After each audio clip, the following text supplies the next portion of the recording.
अस्सलामु अलैकुम वरहमतुल्लाहि ताला वबरकातुहू। आज का सवाल है कि आज के नौजवान बच्चे 15 साल, 18 साल, 20 साल के बच्चे जो बिगड़ रहे हैं, ये खुद बच्चे जिम्मेदार हैं या उनके माँ बाप वालिदैन भी जिम्मेदार हैं?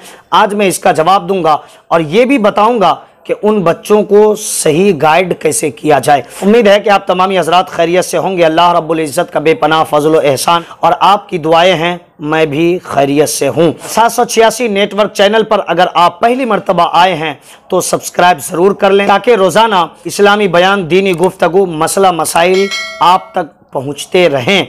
आइए हम उस पर ज़रा गौर करके देखें। मुआशरे के अंदर ज़्यादातर बच्चों को ये देखा जाता है कि 15 साल, 14 साल, 18 साल और 20 साल की उम्र है, वो बच्चे चोर डिज़ाइन बाल कटवाकर, कटे फटे लिबास पहनकर और हाथ में बड़ा स्क्रीन टच मोबाइल पकड़ के वो बस चौक चौराहे पर, वो कहीं दरवाजे पर बैठकर वक्त गंवा रहे हैं, टाइम पास कर रहे हैं, खेल कूद मस्ती में, ऐशो इशरत में अपना वक्त गुजार रहे हैं। उन्हें कोई गाइड करने वाला नहीं है, उन्हें कोई सही रास्ता बताने वाला नहीं है। उनके वालिदैन उन्हें तालीम और तरबियत, पढ़ाई लिखाई और शिक्षा और नॉलेज की तरफ मुतवज्जह करने वाले नहीं है। माँ बाप अलग व्यस्त हैं कमाने खाने में, अपने घर के काम काज में मसरूफ़ है और बाप बेचारा क्या करे, वो तो 2 पैसा रोजगार करके कहाँ से लाएगा, वो सोचकर परेशान है। ये जवान बच्चा बस्ती के अंदर, गांव समाज मुआशरे के अंदर, चौक चौराहे पर, बाजार में, मार्केट में बैठकर बस वक्त गंवा रहा है।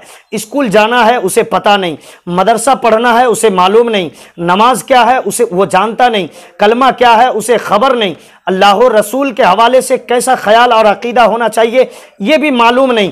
बस यूं ही जीते जा रहा है। उसको लग रहा है कि यही ज़िंदगी है, उसको लग रहा है यही हमारी लाइफ है, उसको लग रहा है मुझे ऐसे ही जीना है, उसको लग रहा है बस यूं ही ज़िंदगी गुजरती चली जाएगी। यहाँ बच्चा खुद भी जिम्मेदार है या फिर जो उसके सदस्य हैं, मॉनिटर हैं या टीचर हैं, उस्ताद हैं, वो भी जिम्मेदार हैं और जो उनके वालिदैन हैं वो तो खुसूसियत के साथ जिम्मेदार हैं।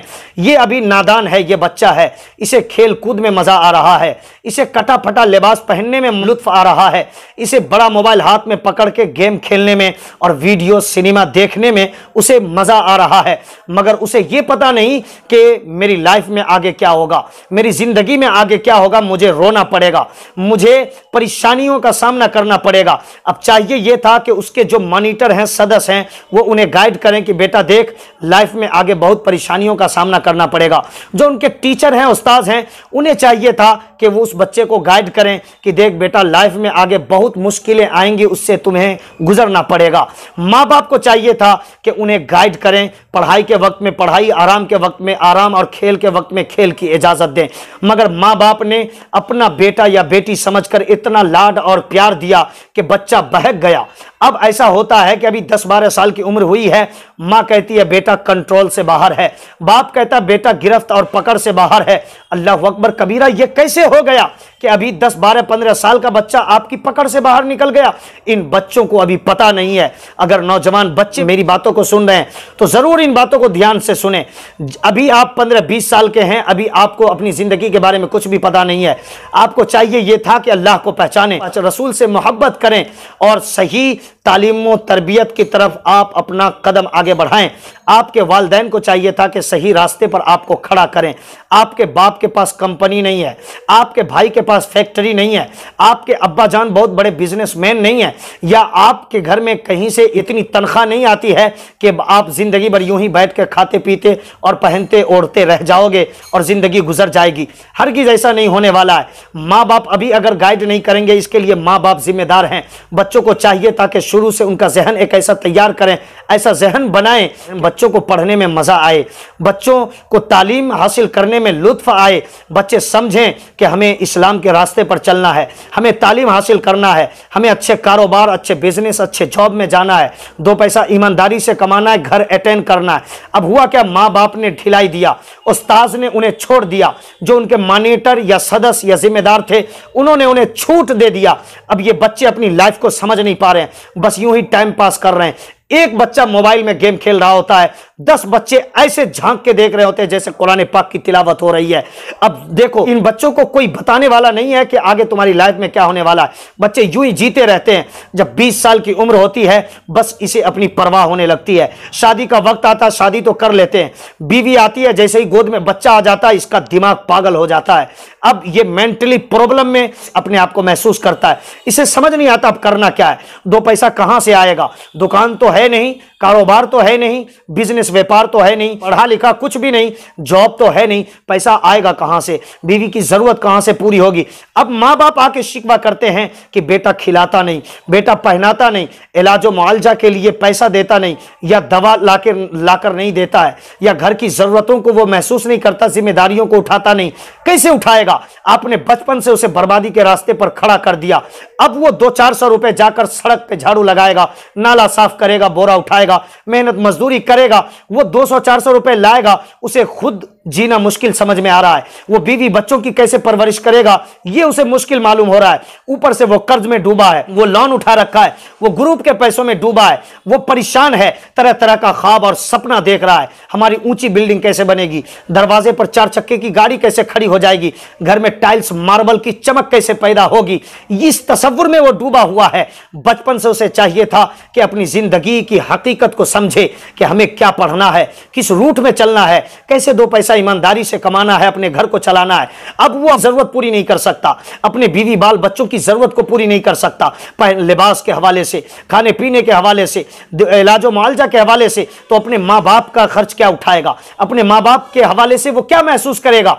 कुछ नहीं समझ सकता। वो 2 पैसा कमा के ला रहा, उसकी जिंदगी मुश्किल में फंसी है। बाज मर्तबा घर में झगड़ा हो जाता है, बाज मर्तबा मियाँ बीवी में से कोई जहर खा के जान दे देते हैं। अल्लाह अकबर। मेरे ईमानी भाइयों, समझने की कोशिश करो, अपने बच्चों को बचपन ही से गाइड करो, सही रास्ते पर खड़ा करो, उसे सही, अगर पढ़ा लिखा कर उसे मास्टर, डॉक्टर, इंजीनियर, पायलट बनाते हो तो अच्छी बात है, वरना फिर शरीयत की तरफ लाने की कोशिश करो। यानी डॉक्टर, मास्टर, इंजीनियर बनाने से पहले भी उसे कुरान इस्लाम जरूर सिखा दो। अल्लाह के हबीब सल्लल्लाहु तआला अलैहि वसल्लम इरशाद फरमाते हैं, तलबुल इल्मी फरीदतुन अला कुल्ली मुस्लिमिन व मुस्लिमा। इल्म दीन का सीखना हर मोमिन मर्द और औरत पर फर्ज है। जरूर इल्म दीन सिखा दो ताकि कलमा, रोजा, नमाज जाने, अल्लाह रसूल को जाने, हलाल और हराम को जाने, माँ बाप की इज्जत और कदर व मंजलत को जाने। लेकिन वो कुछ भी जानता नहीं। चाहिए था कि आप हाफिज बनाओ, आप कारी बनाओ, आप आलिम बनाओ, आप फाजिल बनाओ, आप मुफ्ती बनाओ। अगर ये ना हो सका तो डॉक्टर, मास्टर बनाओ, इंजीनियर बनाओ। अगर वो ना हो सका तो कुछ दुनियावी, कुछ दीनी तालीम देकर उसे अच्छे दुकान में लगाओ, अच्छे कारोबार में लगाओ, अच्छे बिजनेस व्यापार में लगाओ, अच्छे काम काज पर कंपनी में उसे लगा दो, ताकि वो 2 पैसा ईमानदारी से कमाए, अपने घर की जरूरतों को समझ सके, जिम्मेदारियों को उठाए, और वो ईमानदारी से कमाकर अल्लाह को याद करके हराम से बचकर हलाल कमाते खाते वो अपनी जिंदगी गुजारे। मगर हुआ क्या? आपने बचपन से उन्हें बेलगाम छोड़ दिया। वो सड़क के चौराहे पर घूम रहे। उन बच्चों को तो कुछ भी नहीं पता, वो तो अभी नादान है, वो अपनी जिंदगी के बारे में क्या जाने। मगर जब 20-25 साल उम्र क्रॉस करती है, 20-25 साल से ज्यादा की उम्र होती है, तब वो रोना रोते हैं। अब वो पता चला वहां से उनके पास कोई रास्ता नहीं है, वो क्या ही कर सकते हैं। अब वहां पढ़ना उनके लिए मुश्किल समझ में आ रहा है। हालांकि इल्म सीखने की उम्र जो है मां के गोद से लेकर कब्र की गोद तक है। अल्लाह के हबीब सल्लल्लाहु तआला अलैहि वसल्लम ने फरमाया, उतलुबुल इल्म मिनल महदी इलल लहद। मगर चूंकि अब उसके सर पे जिम्मेदारियां हैं, वो पढ़ेगा क्या? दुकान कारोबार करेगा, उतना अमाउंट लाएगा कहां से? 2 साल लगेगा कोई काम सीखने में, उतनी फुर्सत है कहां जो काम सीखे। इसलिए मेरे दोस्त, अपने बच्चों को सही रास्ता दिखाओ।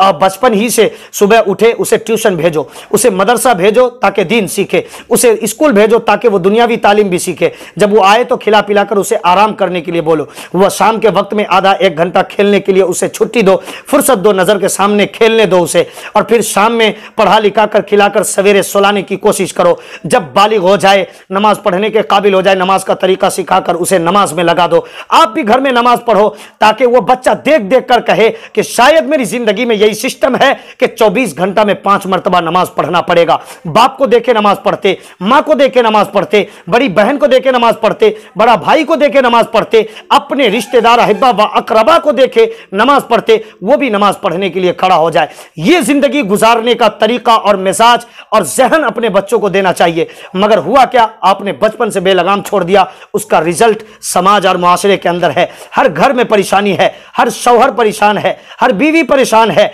उसके बच्चे परेशान हैं। माँ बाप परेशान है, होगा क्या? बचपन से आपने बुनियाद मजबूत नहीं की, इसलिए रिजल्ट खराब है। उम्मीद है कि आपको हमारी बातें समझ में आ गई होंगी। आइंदा के लिए जरूर अपने आल औलाद पर इसको जरूर इस्तेमाल कर सकते हैं, आजमा सकते हैं और उसे सही रास्ते पर खड़ा कर सकते हैं। परवरदिगार आलम हमें और आपको कहने सुनने से ज्यादा अमल का शौक अता फरमाए। अगर नए हैं तो चैनल को सब्सक्राइब कर लें। रोजाना दीनी गुफ्तगू, मसला मसाइल, इस्लामी बयान की वीडियोस आप तक पहुंचती रहेंगी। अस्सलामु अलैकुम व रहमतुल्लाहि ताला व बरकातुहू।